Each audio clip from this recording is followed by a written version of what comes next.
In the quiet African village of Umueze, where life moved at an unhurried pace and everyone knew everyone else, there lived a woman named Amaka.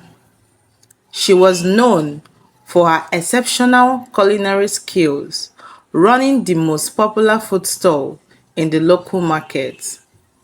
Her dishes were so delicious that people came from neighboring villages just to have a taste.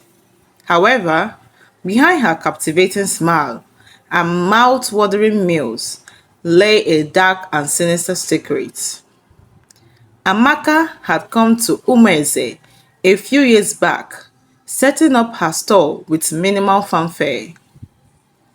At first, she struggled to attract customers, but soon, word spread about her incredible tasty meals, and before long, her food stall became the heartbeat of the market.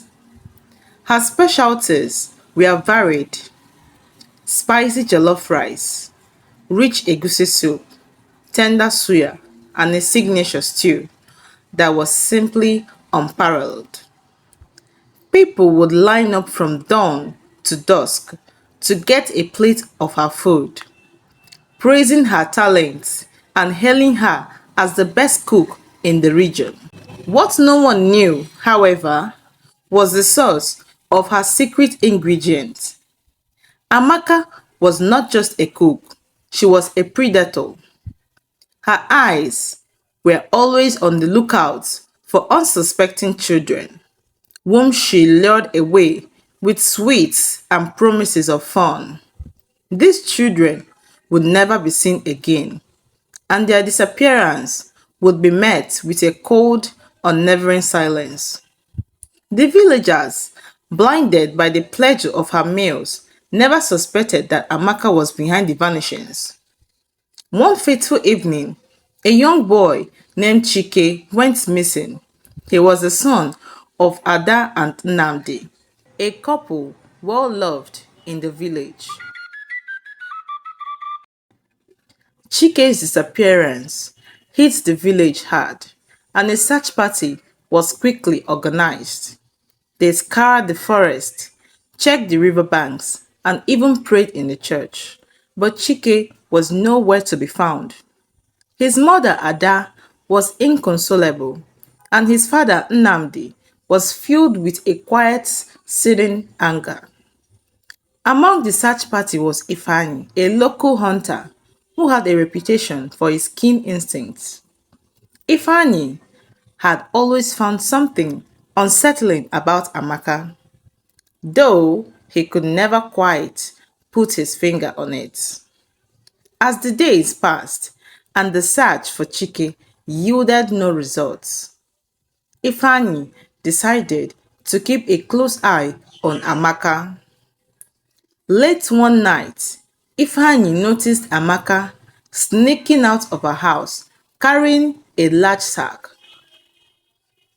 He followed her silently, his suspicions growing with each step. She led him to a hidden shack deep in the forest, where he saw her performing a horrific act. Amaka was butchering the remains of young Chike, preparing the flesh for her next day's meal. Ifeanyi was horrified, but managed to keep his composure. He knew he needed evidence to expose her without a shadow of doubt. Quietly, he retreated and ran back to the village, his heart pounding in his chest. The next morning, Ifeanyi gathered the village elders and explained what he had seen. Though initially skeptical, they agreed to set a trap for Amaka. The elders confronted Amaka at her stall, asking her to explain her late night activities. She denied everything, her face a mask of innocence. But Ifeanyi led them to the shack, where the gruesome evidence was still present. Amaka's demeanor changed instantly, her eyes filling with rage and fear. She tried to flee, but the villagers, now fully aware of her atrocities, captured her. Amaka was put on trial before the village elders. The evidence against her was overwhelming, and she eventually confessed to her heinous crimes. The village was in shock, unable to comprehend how such evil had lived among them, hidden behind the guise of a beloved cook. Amaka was sentenced to death, and her store was burned to the ground, erasing the physical presence of her malevolent legacy. Ada and Nnamdi, though devastated by the loss of their son, found a small measure of peace knowing that justice had been served. The village of Umaze mourned the loss of their children and slowly began to heal. Ifeanyi, hailed as a hero, returned to a simple life, forever changed by darkness he had uncovered. And so, the story of Amaka the evil cook became a cautionary tale in Omaze, a reminder that sometimes evil can wear the most benign of masks.